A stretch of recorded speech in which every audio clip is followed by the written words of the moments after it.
Evening. We are back to the study of the Spirit's book, and we are on book chapter 1, which is Earthly Joys and Sorrows. And today we start on question 937, Disappointment, Shattered Affections, Ingratitude. Okay, I'll ask Philip to read for us. Certainly. Shall I begin? Yes, please. 937. Is the disappointment due to ingratitude and the fragility of friendship another source of bitterness for the human heart? Yes, but we teach you to feel pity for the ungrateful and faithless friends, as they are more unhappy than you. Ingratitude comes from selfishness and people who are selfish. Eventually, meet hearts as callous as their own. Think of all those who have done more good than you, who are more worthy than you are, and whose kindnesses were paid with ingratitude. Remember that in his life, Jesus was ridiculed, despised, and treated as both a criminal and a fraud. You should not be shocked if you are treated in the same way. The knowledge that you have done good should be your reward in your present life. Do not worry about what people who have benefited from it say. Ingratitude tests your persistence in doing good. It counts in your favor in the future, and those who have ignored your kindnesses will be punished. And the greater their ingratitude, the more severe the atonement. Okay, so a couple of 937. Yeah, there is a correction on the. Okay. Yes, first on the title, it's missing gratitude. It's disappointment. The original is disappointment, ingratitude, shattered affections. And in the question is the disappointment due to ingratitude? Okay, that's the correct word. That is wrong there. Okay. So when we talk about disappointment, we like to be recognized for our, whenever we do work that we feel it contributes to someone else. We like to receive some sort of recognition, and it's very frustrating to find ingratitude, to find coldness when we are trying to help and assist someone. But the spirits are telling us here that instead of feeling unhappy or feeling irritated or any kind of revolt, what we should have is we should feel sorry for those that cannot recognize good deeds, that cannot recognize good work. And the spirits ask us to think about those that have done more than we have. And if we are honest with ourselves, it's very easy to look around us and see examples of people that do a lot more than we do. And sometimes are not recognized. And then the spirits give the example of Jesus, right? That at his time was despised, ridiculed, treated as a criminal and a fraud. And, he left what is for us the example, the teachings, and everything that we use until today, right? So what we have to understand is that the reward that we are going to receive for our good deeds is the progress that we are going to make. They remind us that we are here to learn and to evolve. And if we remember the motto of Spiritism, without charity, there is no salvation, we know that by practicing charity and helping those in need, we are going to be rewarded. And again, it's not an external reward, it's a reward that our conscience, our clean conscience, and our satisfaction of being able to be useful to others is going to bring to us. And also, again, when we face ingratitude, it's a test of our persistence. Because if we are only doing good for the sake of being recognized, it means that it's not really a part of who we are still. It's not a part of us. It's just an effort for us to be seen as a nice person.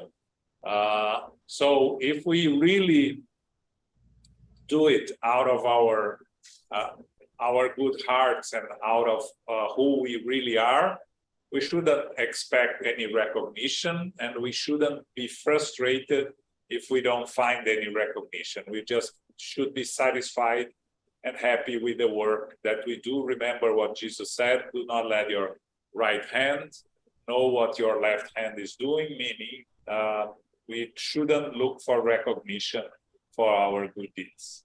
Okay?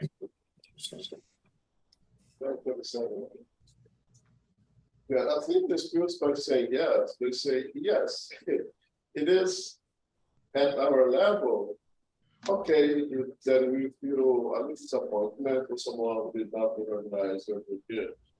But let it be really shortly, overcome this ill emotion, let it be as short as possible.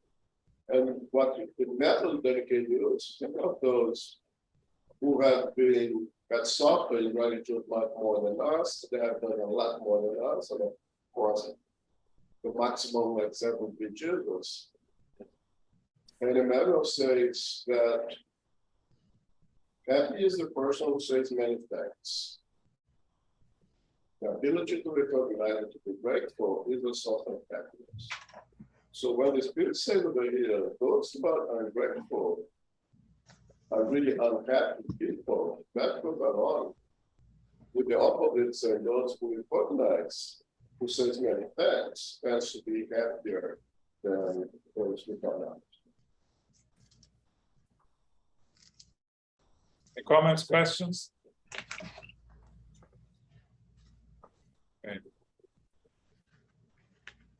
938. Yeah. Are the disappointments that ingratitude causes meant to harden the heart and turn it callous and insensitive? That is wrong, because virtuous people are always happy to do good for others.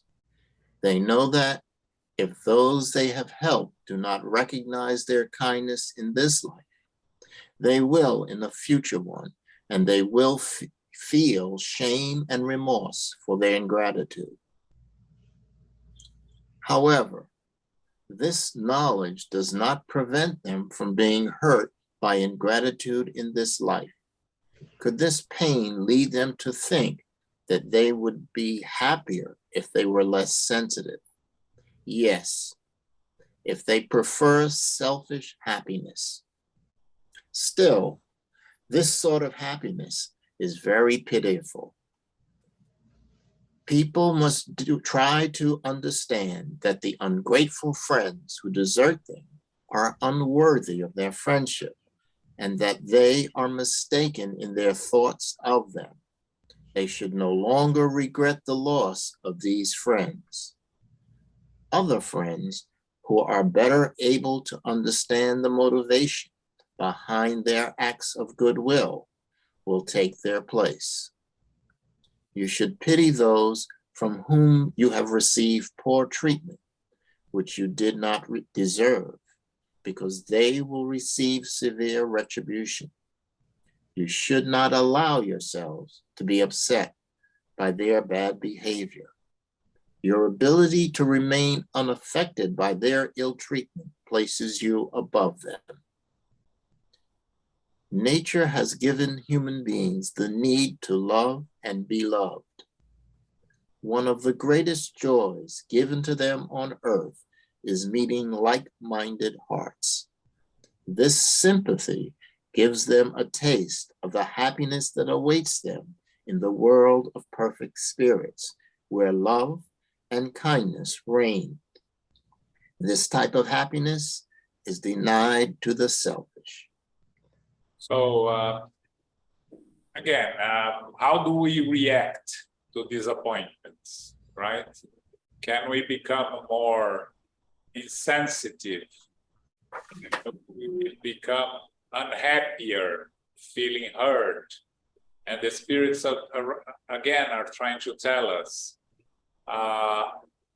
we have to change the way we approach doing good to others. We are doing good to others to improve ourselves, regardless of how others react to it. We are doing good to others because that's the right thing to do, and that's how we evolve morally, right?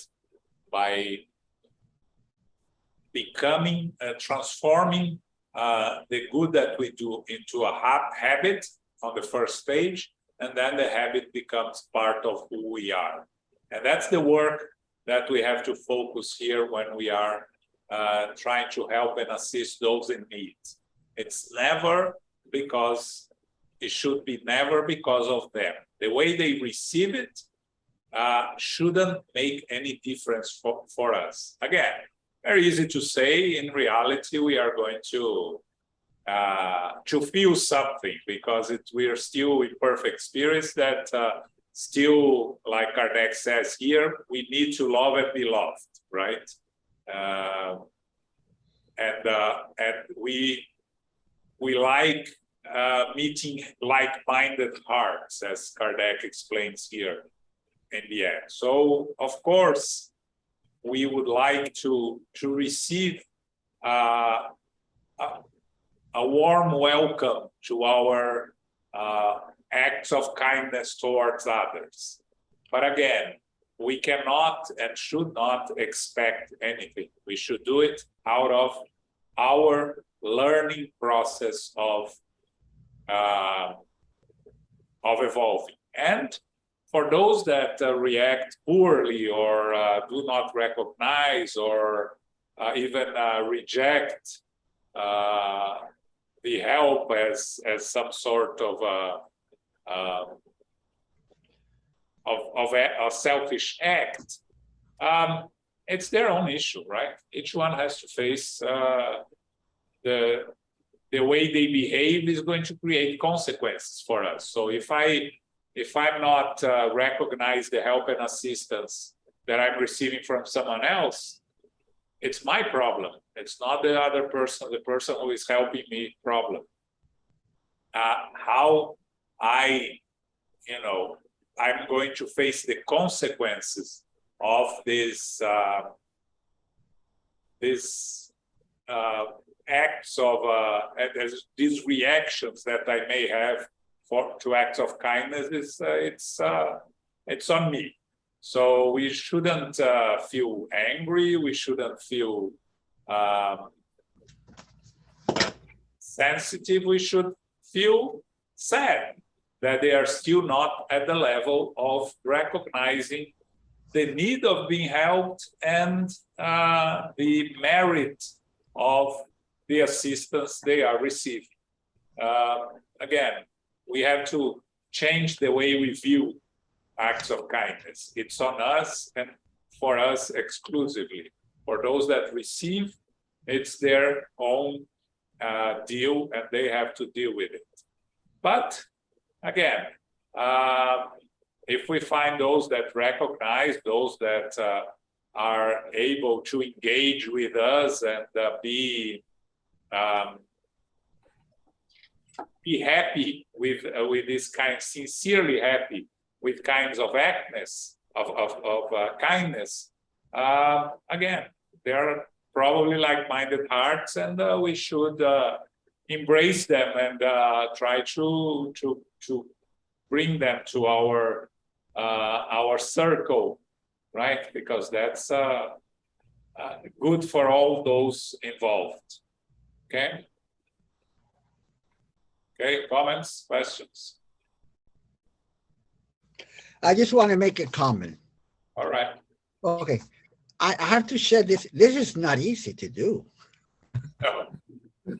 Okay. I just want to make, because, you know how many times I've hold the door for people and not making a class, holding the door, people pass by, not even one says thank you. And I really like, wow, so and I have to say, I'm working on that, but I'm not there yet. If it was easy to do, it wouldn't be here on the book. It wouldn't need to be here on the book, right? I guess that's true. Thank you. Because thank you. Learn and it's hard for us, right? Thank you for saying that. Again, and the book cannot give us half-baked answers. It has to go to the right answer, right? This is the right thing to do. Are we able to do it? Probably not yet, but that's where we have to look for, right? I was reading a message from Brother X today that I found very interesting. Someone in a meeting asked Dr. Bezerra de Menezes, how can we call ourselves true spiritists? I'm still envy, jealous. I still struggle to overcome my imperfections. I have all sorts of problems in my inferiority. How can I call myself a true spiritist? And Dr. Bezerra answered very wisely. Well, before you had all these imperfections and you didn't care about them or were proud of them. Now the fact that you recognize them and you are trying to overcome them means that you can call yourself a true spiritist. That's true. That's very beautiful, right? Yes. The awareness that we now have of all this, what they call character defects or survival techniques. Yeah. If we don't recognize them, then we cannot address the issue, right? That's half of the battle, by the way. Yes. The awareness, the recognition that we all suffer from those called character defects, quotations. Yes. On social media, you see a lot of people doing good deeds, showing out everything that they're doing, they give money, feed the homeless. I always wonder, is that their reward from getting recognition from people? Because so I don't know if you guys heard the question, right? No. Yeah, she said that on social media, you see a lot of people doing good deeds and posting whatever they are doing to get recognition from, on social media nowadays. A lot of people do things for their own exposition, right? And in the Gospel, according to Spiritism, the Spirit says, if you are doing things to be recognized here on earth, you already have your reward. You shouldn't expect a reward on the other side. So that's what happens to these people. Again, the fact that they are doing good, it's already a start, but they haven't reached the level of a selfless act of kindness, because it's still a selfish act of kindness. It's already a first step, because there are those that don't even do that. Doing a selfish kind of act of kindness, which is doing it for the recognition of it, it's already a first step. But you are receiving the reward here, you're not going to receive the reward later. I wonder, because some of these accounts, they show that they're doing charity work around the world, but they're also asking for others on social media to help certain people that they're posting about. So I'm always wondering, Like, Um, how does this? Yeah, again, I think that's a little bit different, right? If you are, let's say you are helping people with hunger somewhere in the world, and you are doing your part, but you know that only you doing it, it's not enough. So you post that I'm doing this, I would like to find more people to help me. You are not doing it for recognition. You are doing it to ask for more help. Like, right? So these organizations like the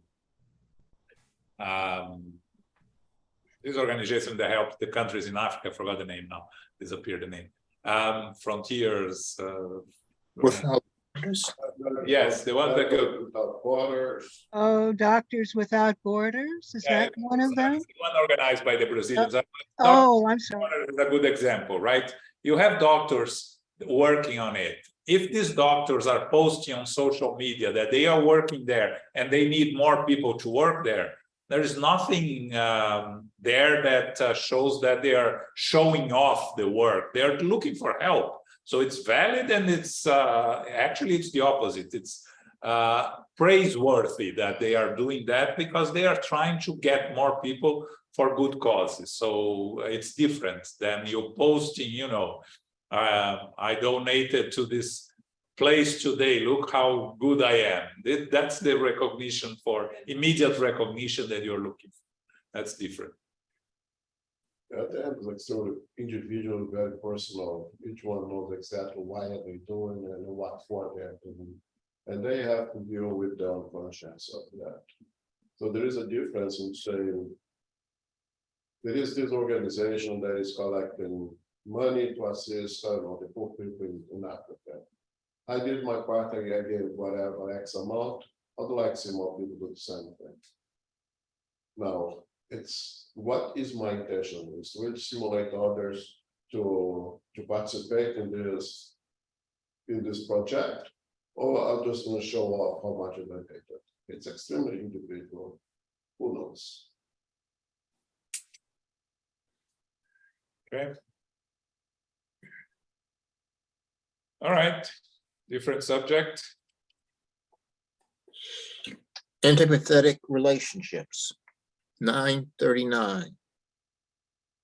Since sympathetic spirits are spontaneously attracted to each other, how is it that this love is often one-sided, that the most sincere affection can be met with indifference or even repulsion, and that the deepest affection of two individuals for one another may change into dislike or even hatred?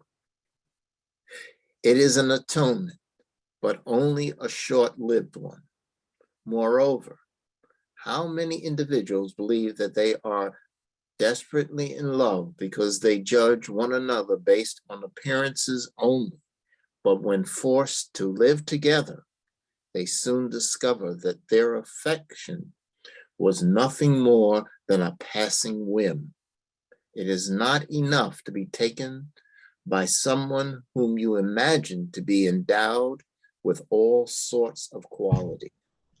You can only determine the worth of the appearances that have captured you by actually living together. On the other hand, how many of these relationships that at first seem as though they never could become sympathetic grow over time into a tender and lasting affection based on the respect that grows between the parties through the development of a more complete familiarity with each other's qualities.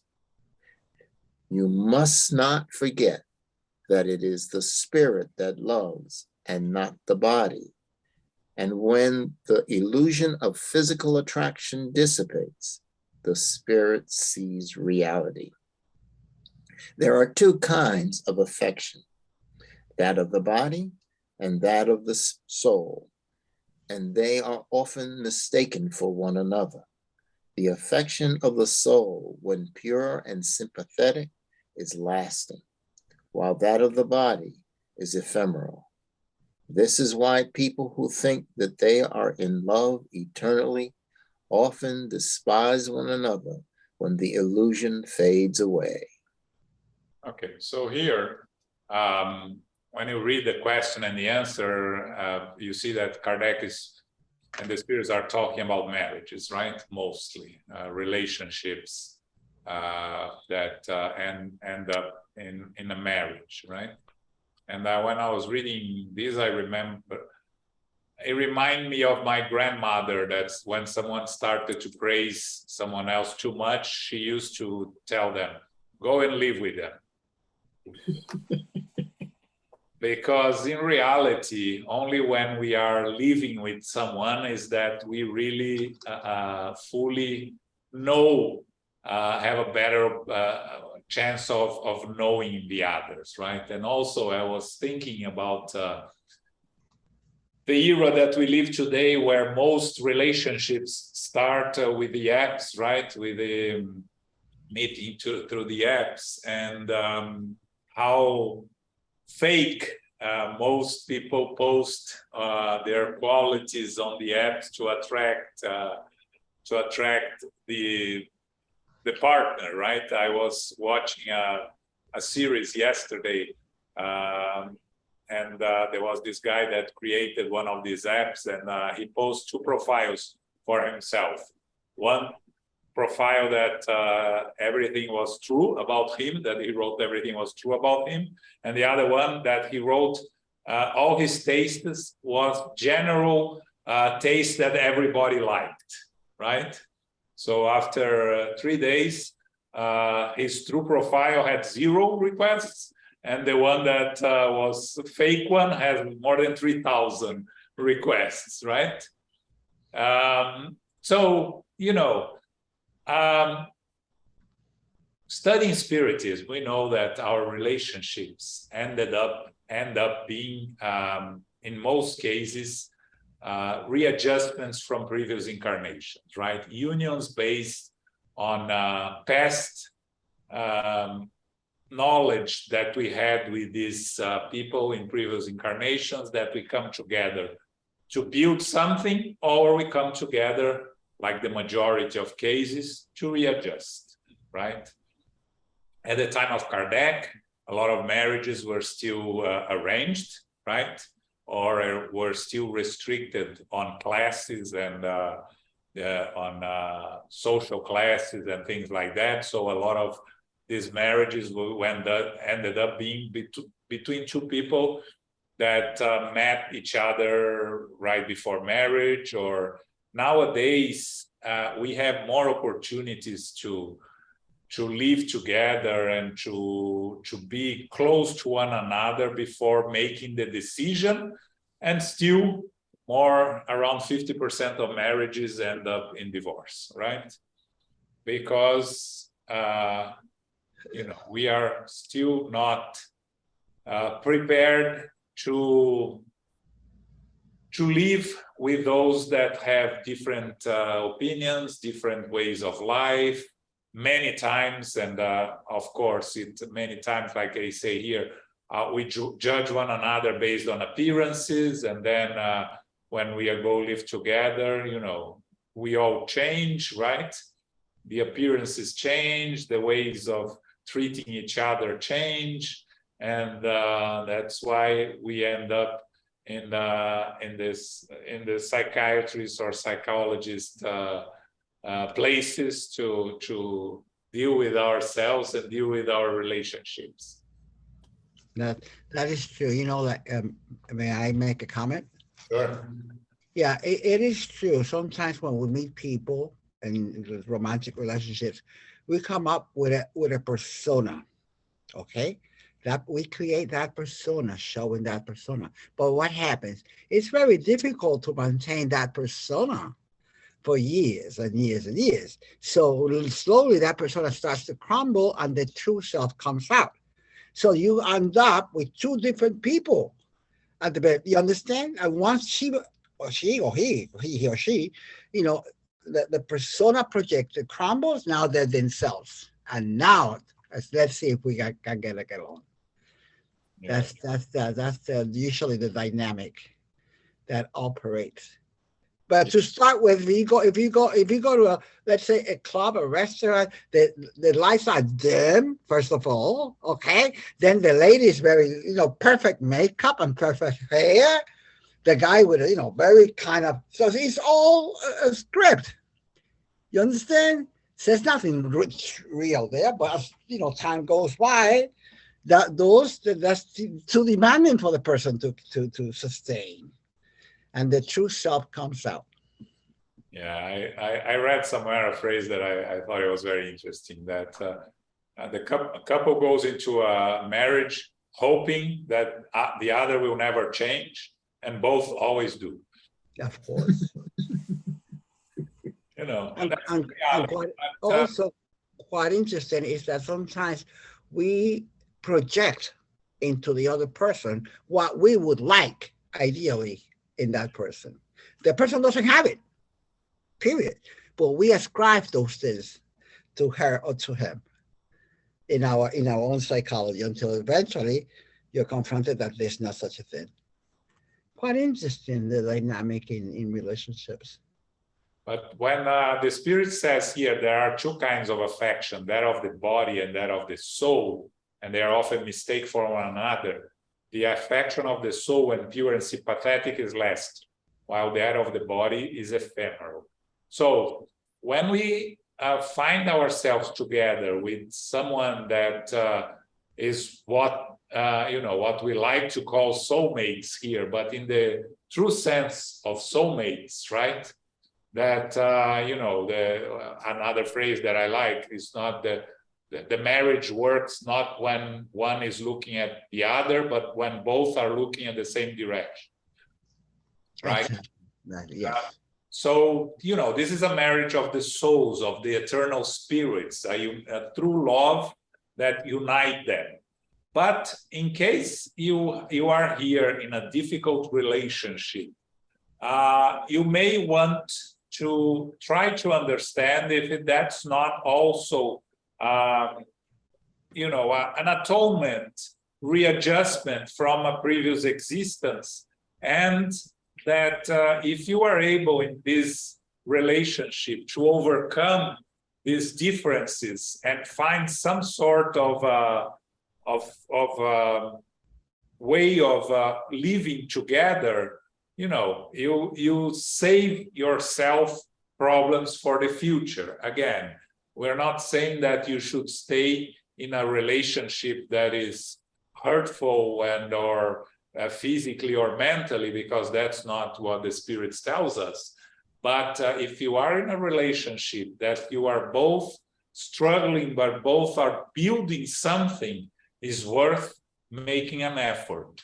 Nowadays, we are too quick in giving up relationships because it's easy to get out of them. And what we are doing with this is in many cases just postponing the problem for another incarnation, because if we are readjusting with that spirit that is next to us, it's a good opportunity for us to finish the work, to get over with it.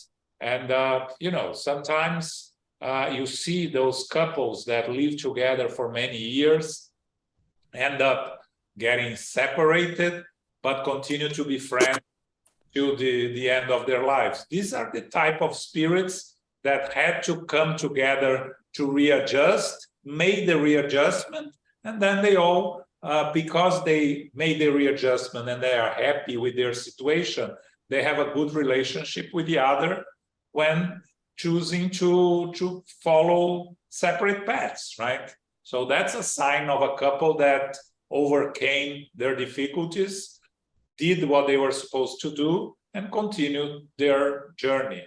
So, we have to always reflect and analyze where we are and what we are doing with our relationships. Also accepting that we can only do our part, right?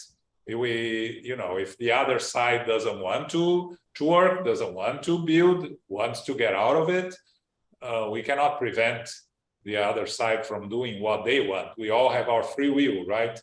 But as long as we did the best that we could, we did our part. We don't have to carry to another incarnation the necessity of readjust with that person because we did our part, even if that person didn't do their part.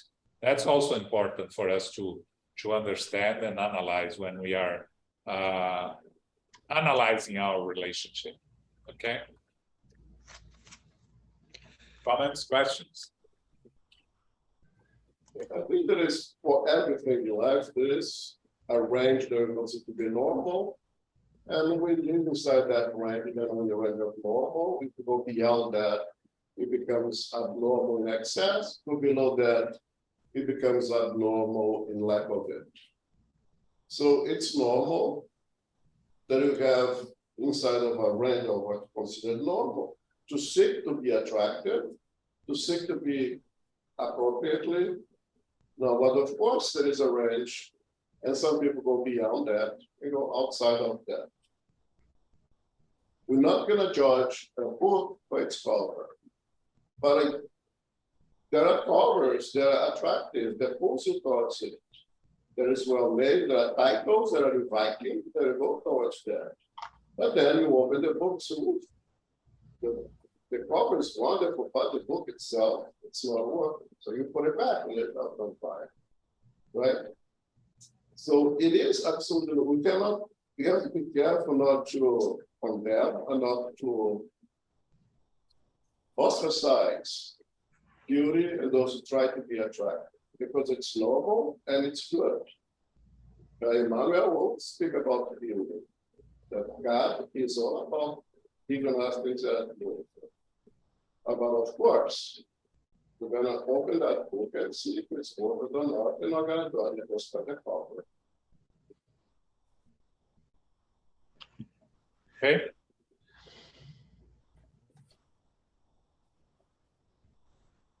$9.40 Yep. is a lack of sympathy between individuals who are destined to live together a source of sorrows, and one that is most bitter because it poisons an entire life. It is very bitter, but it is usually a misfortune of your own doing. First, your laws are at fault, because how can you imagine that God intends that people who dislike each other should live together? Second, you yourselves are to blame, because you often seek the satisfaction of your pride and ambition in those relationships rather than the happiness of mutual affection.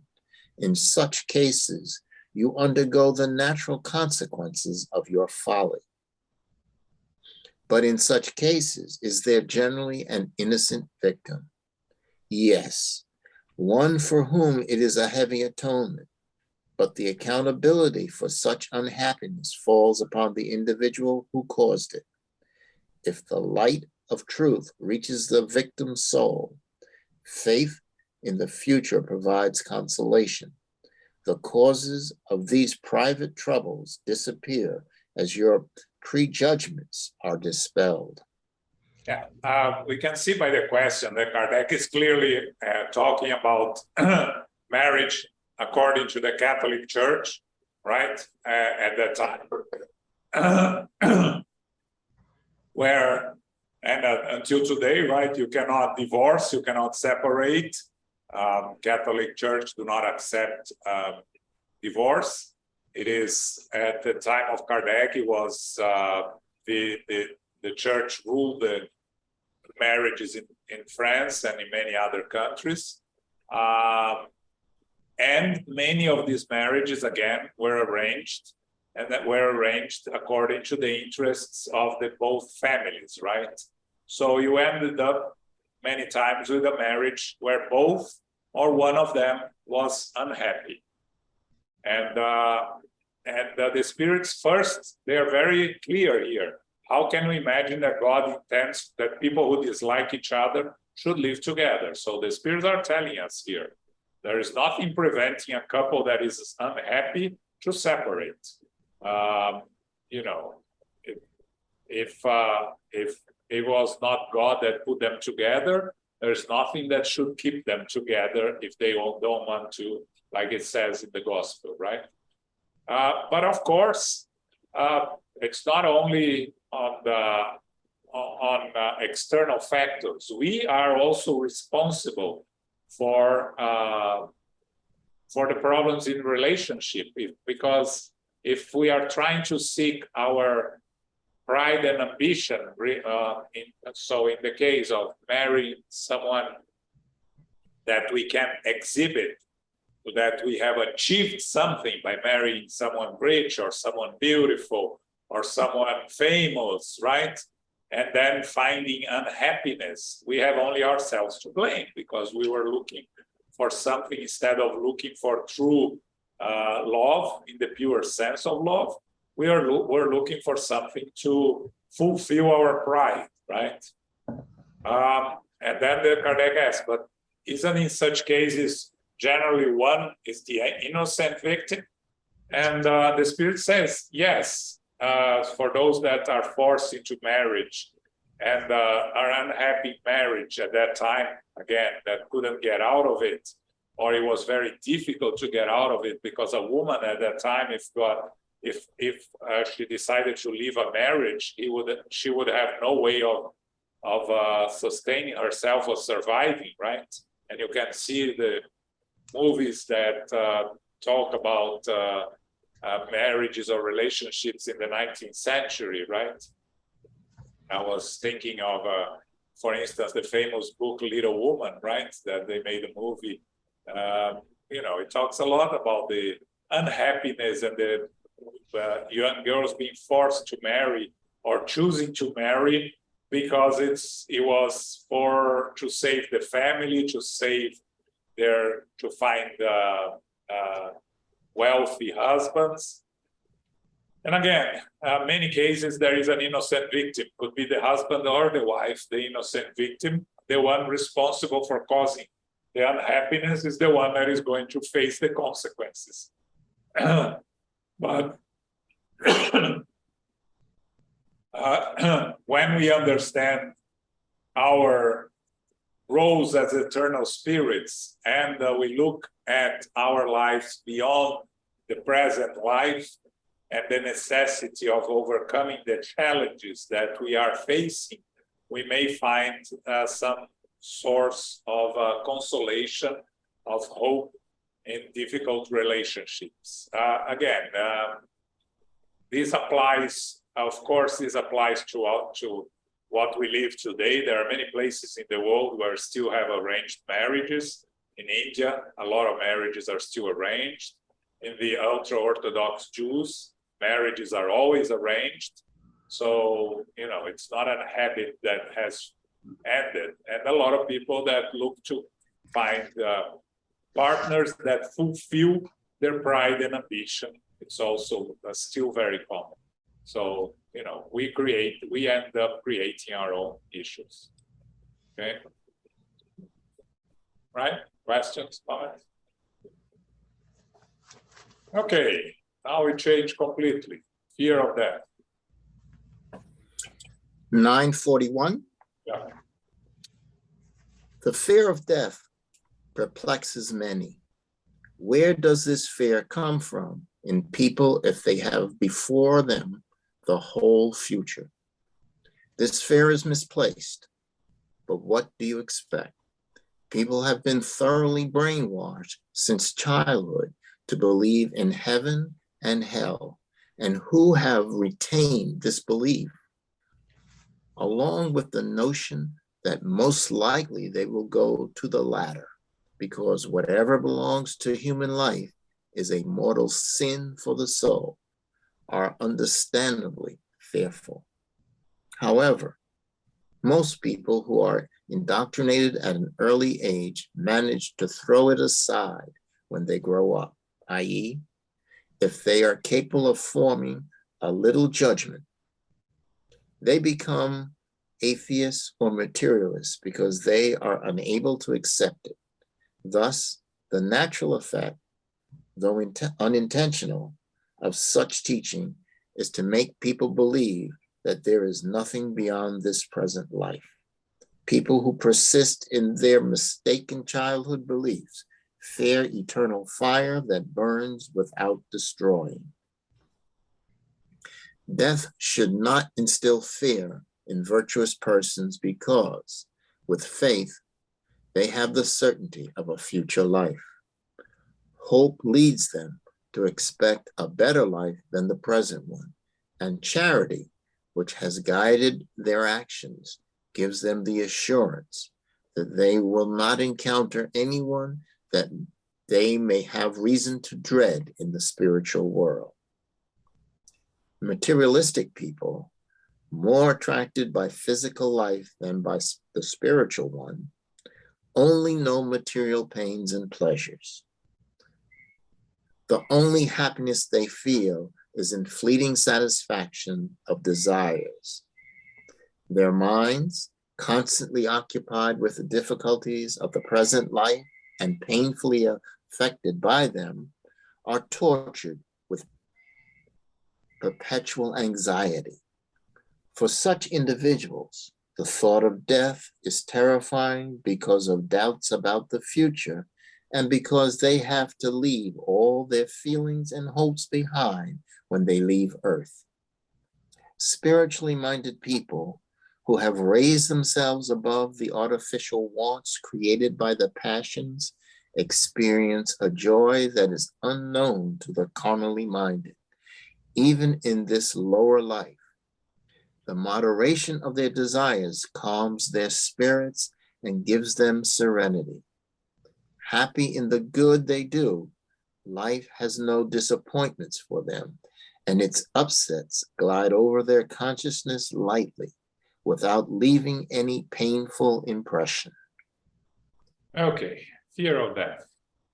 A subject that in Spiritism we tend to feel very conflicted about it, right? Because we learn in Spiritism that we are eternal spirits, that death does not exist. What exists is the end of the physical life and the return of us, the eternal spirits, to the spiritual world, and the continuation of our lives. The only thing that dies is our physical body. But to know one thing and to believe in one thing does not guarantee the comfort with the idea. The acceptance of the idea does not guarantee that we are not going to be afraid. And a lot of spiritists are afraid of death. And I think that what most of us are afraid is of the unknown, right? Because in the end, we can discuss a lot where we are supposed to go. And we know that we can find ourselves in different places in the spiritual world. But because we are not sure where we are going to find ourselves, we have fear of the unknown. I heard some spiritists talking about not the fear of death itself, but the fear of the act happening, right? Of how the death is going to happen to them. Sorry. Through diseases or through an accident or the way that the death is going to happen. That's what they fear. It's not death itself. The spirits try to reassure us that, we shouldn't fear death, because for those that led their lives trying to build something, they are going to find themselves helped and assisted in a good place on the other side. And that the fear of death should belong only to materialistic people that do not believe in anything beyond the physical life.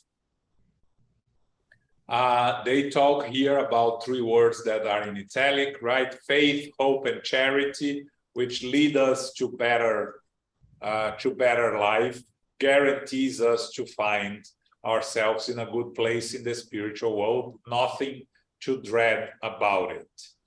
But we all have our awareness of our imperfections, and that creates doubts of where are we going to find ourselves once we go back to the spiritual world. And then Kardec talks here, materialistic people that are more interested in the physical life are the ones that are going to fear death more, because they are going to, if you are too attached to the physical, to things of the physical world, the thought of leaving all these things behind is going to scare you more than those that are less attached to the things of the physical life and that have no problem in leaving everything behind, right? When we talk about moving for many of us that move to other places different from where we were born, right? When you are going to move, you feel some sort of fear, anxiety, right? You don't know what's waiting for you on the place that you are moving to.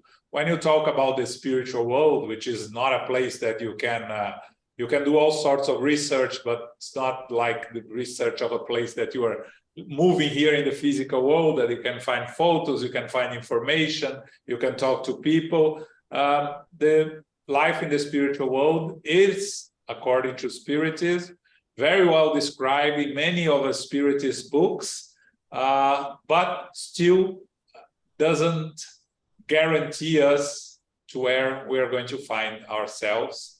And that's where we Spiritists sometimes are still afraid of facing death. I was watching a live the other day, and this lady wrote that she had to go through an emergency surgery, and she found herself fearing death a lot, much more than she would have expected. And she understood that she's still not fully prepared for going back to the spiritual world. So, Spiritism helps. We need to learn, we need to prepare ourselves, but we need to accept the idea that it's the only guarantee that we have is that we are going to return to the spiritual world. So if there's the only guarantee we have, let us prepare ourselves better for whatever comes when we go to the other side. Okay? I have a question. Go ahead, Paco. How do we contrast this fear of death with the law of self-preservation? I think fear of death is part of the law of self-preservation, right? I don't know. Yes, because when we go through the animal phase, right, we're developing the instincts. One of the instincts we learn is to try to avoid death in any way possible, right? Exactly. So with that, how we develop this instinct? By fearing death, fearing something. So that's how we develop, because if we don't fear, we run the risk of happening to us because we are not going to try to protect ourselves. Exactly. So that's developed in the animal kingdom, right? The fear of death and the instinct. And then we bring this to the human phase. And then we start rationalizing the primitive people, right? They don't know where they're going. They see the other primitive people dying. They don't understand what's happening. Suddenly they were there alive and walking, and suddenly they are cold, and they don't understand where these people went to. Is there something, where did they go? Are they here? So again, the fear comes back, right? You will reinforce the fear. Then church comes and talks to us about heaven and hell. Through many incarnations, we hear about heaven and hell or purgatory, that if we don't behave, we're going to hell. And we see these images of hell only trying to instill more fear in us, right? So you carry this fear for incarnations upon incarnations. And we have experiences in the spiritual world that are not pleasant because, of course, through our evolution, we spend time in the spiritual world in difficult places that stays in our subconscious, right? That we bring to our new incarnation, that reinforces the fear, which is not conscious, is an unconscious fear. So all this together, the way to overcome the fear is rationalizing on the learning that we have, right? Spiritism brings a lot of information about life in the spiritual world, a lot of information on how to live a better life that will give us a better opportunity of find ourselves surrounded by loved ones in the spiritual world and in a better place. But we need to transfer that knowledge to inside ourselves to lose fear of death. And we are still, I don't believe we're still there. We are still in the process of transferring all this information and making them become a part of who we are. That's why we're still have fear of death that, we developed throughout thousands of incarnations and are still with us. Okay.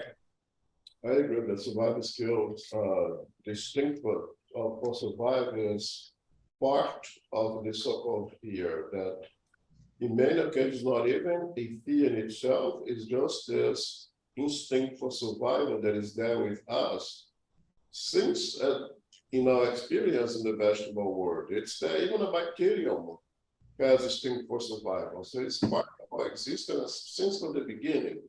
And it's absolutely essential for our progress.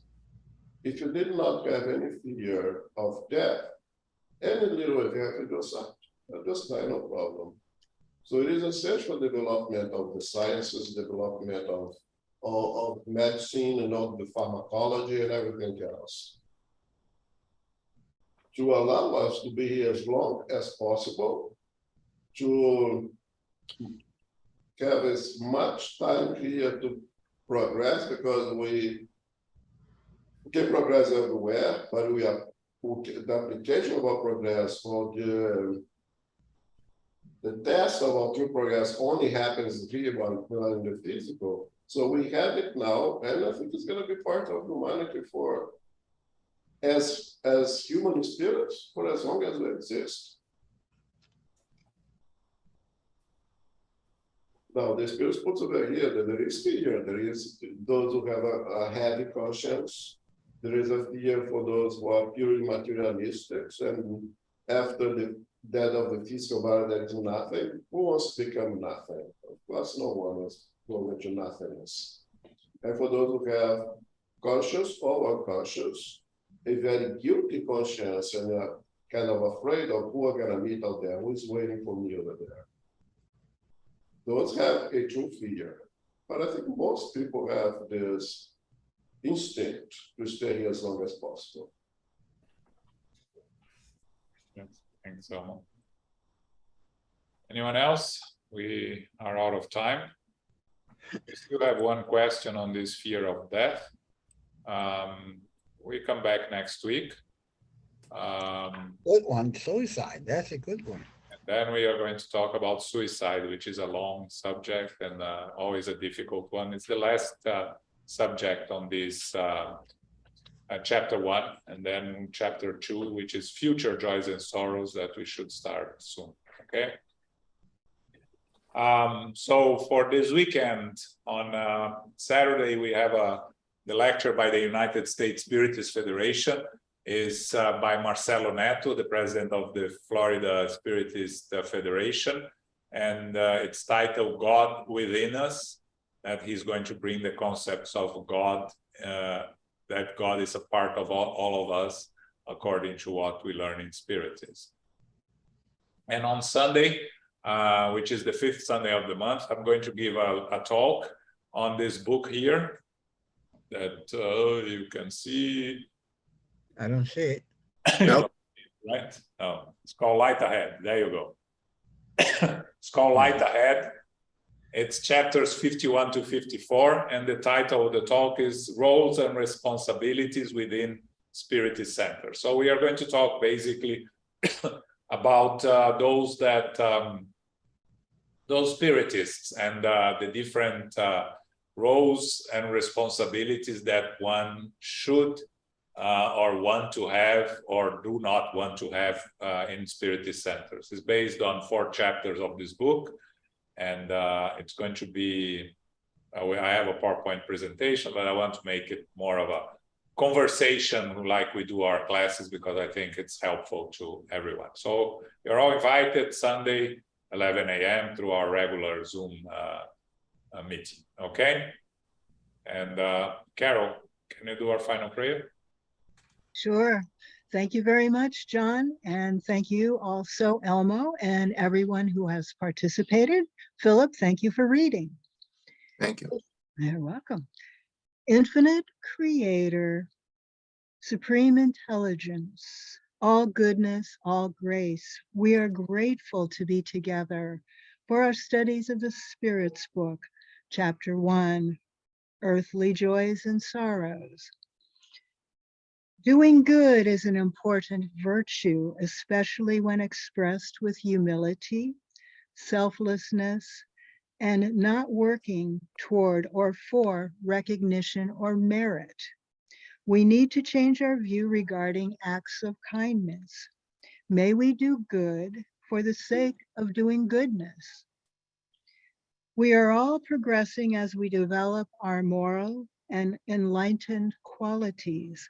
We evolve day by day, and true happiness is reflected in the world of perfect spirits. We have a way to go, but we will go there. Our current relationships may be readjustments from previous incarnations. We may not be prepared to effectively work through those challenges. The ego and persona cannot be sustained, and the true self will show up. Effort and true love can unite and motivate souls to make positive adjustments and not to give up. We know that the fear of death is a possibility, but as spiritists, we know that we are eternal spirits. Therefore, fear is not necessary. Education is helpful. We give thanks to the spiritual benefactors, the good spirits, the helpers, the healers for guiding us today. May we receive the love, light, and peace of Christ within us, and for our loved ones, the teachers, our directors, the counselors, the mediums, the workers, and all participants. We pray for inner peace, and especially for world peace, and for those who are suffering in the physical world as well as the spiritual world. We pray for SGNY, our center, and for all spiritist centers throughout the world, that they may grow, they may expand, they may prosper, and they may always be protected. As we close, we humbly ask for safety and protection as we return to family, friends, loved ones, and coworkers, for we are never alone. Help and assistance is always available as we ask and do our part. May we go forth now and remind ourselves to be beacons of love, of light, of peace, of service, and of charity. So be it.